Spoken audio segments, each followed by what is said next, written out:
For those of you who came in a little late, I'm Jim Cooksey, Chair of ACCT. And it is now my honor to introduce First Lady Jill Biden. Dr. Jill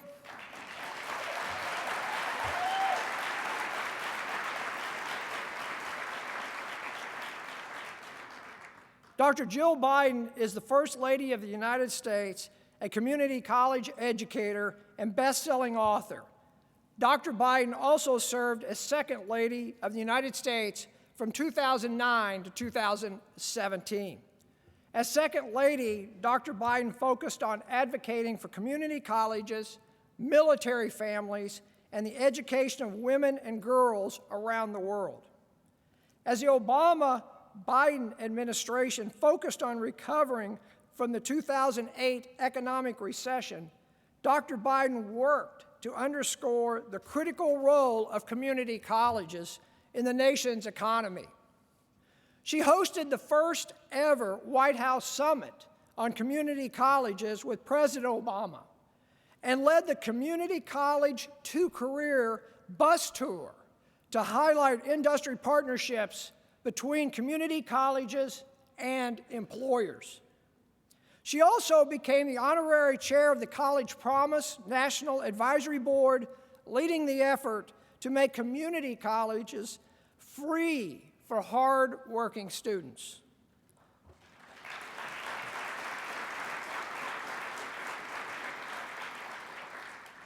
Following the Obama-Biden administration, then former Vice President Biden and Dr. Biden launched the Biden Foundation and the Biden Cancer Initiative. As First Lady, Dr. Biden continues her work for education, military families, and fighting cancer. She is a professor of writing at Northern Virginia Community College.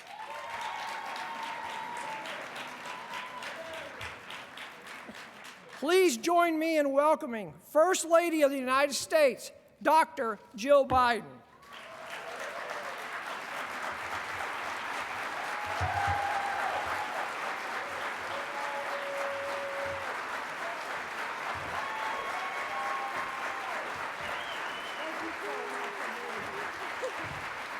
Hello. Good morning. Hello. Good morning. Thank you. Oh, please. Thank you. Thank you. Thank you, Chair Cooksey, Jim, and thank you to Dr. Richard Rhodes as well. You know, it's been my privilege to work with ACCT and AACC as Second Lady and now as First Lady. But as a teacher, I want to say on behalf of my colleagues and students just how grateful we are for your leadership. With us today are some of the hardest working and determined advocates for community college. But I want to especially acknowledge the students. And where are you? Could the students stand up? Where are the students?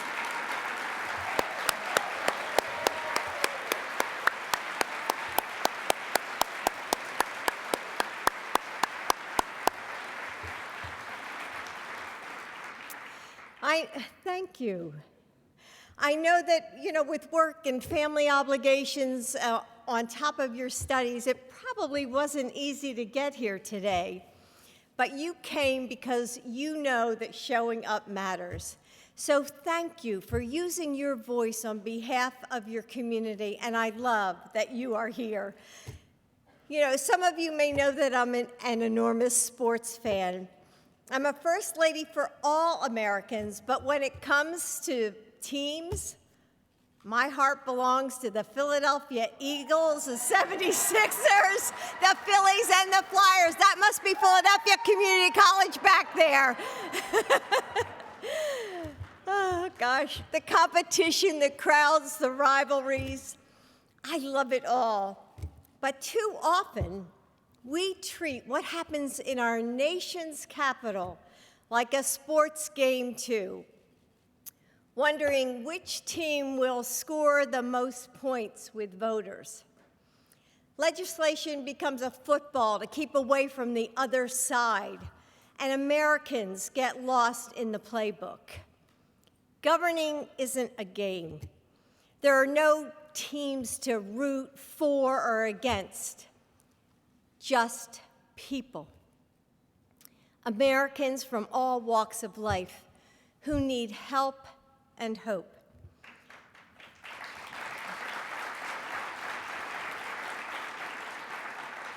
There's no scoreboard. There's no us versus them. If someone wins, it doesn't mean someone else has to lose.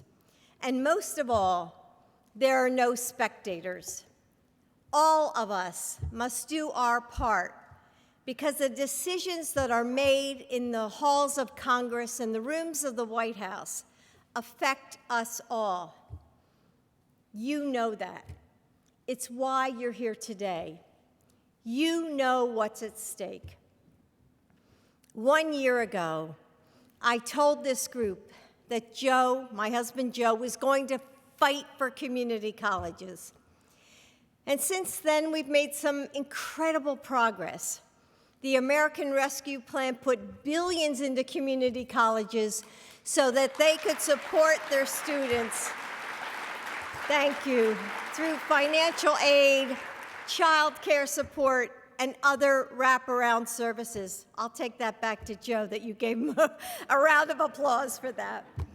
The bipartisan infrastructure law passed, creating millions of jobs, along with potential opportunities to train for in-demand skills.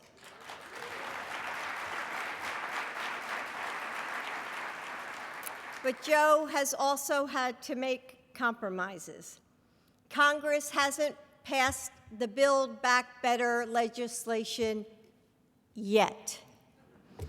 And free community college is no longer part of that package. We knew that this wasn't going to be easy. Joe always said that.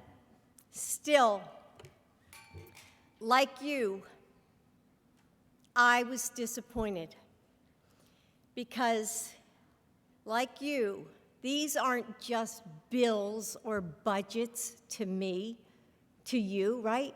We know what they mean for real people, for our students.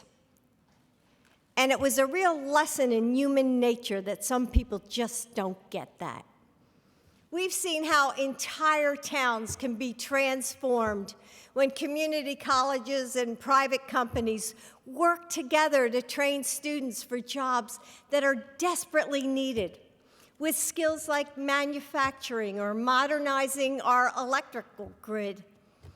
You know, we've seen how fragile that grasp on middle-class life can be, how our students struggle to pay their bills and buy their books.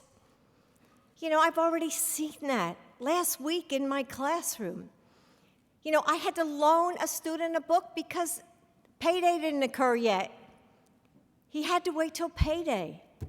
We know that if we can make that path a little easier with high-speed internet or affordable prescriptions or more Pell Grants,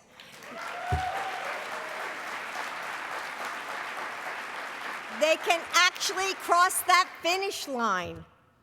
We've all had that bright, engaged student, someone who has so much passion and potential, fade from our classes because they can't find a reliable babysitter. I had this last semester, a woman in my class whose child got sick from COVID. She started missing classes.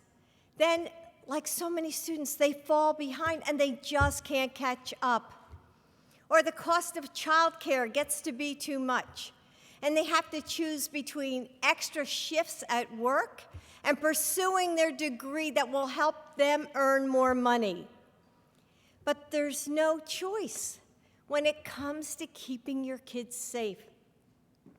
And one day, that student is just gone. And it breaks my heart. So we all know that affordable childcare and universal preschool would profoundly change people's lives.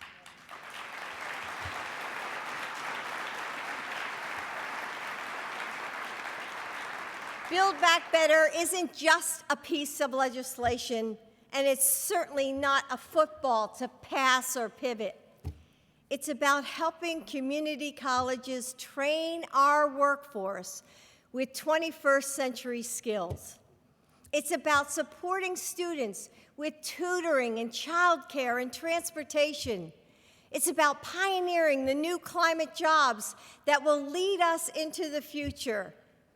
And it's an investment in our kids with universal preschool that will lay the foundation to learn and succeed for the rest of their lives.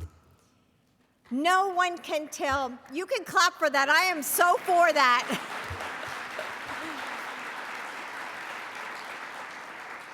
No one can tell that story better than you can. No one can help us push past that playbook and see the human heart that drives our work better than you. Governing does have one thing in common with sports. When you get knocked down, you get back up.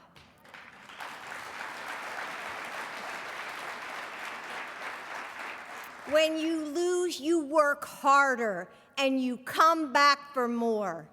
And there are a lot of reasons that I wanted Joe to run for president. But one of the biggest was because I knew that no one would work harder for my students and yours. And I've never believed that more than I do today. Joe doesn't quit. He doesn't give up.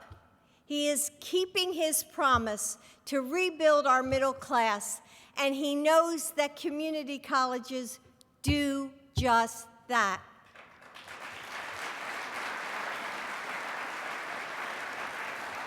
He knows that you are our greatest resource and our best investment. He will keep fighting for us. So thank you for being here. This is how we move forward, step by step. We take the hard-won victories and we keep pushing for the change we need. With work and persistence, we will win the progress that our students deserve. Joe and I are with you. We will continue to work as hard for your community as you do. We are not giving up. Thank you. Thank you. Thank you. So nice to see you. Thank you.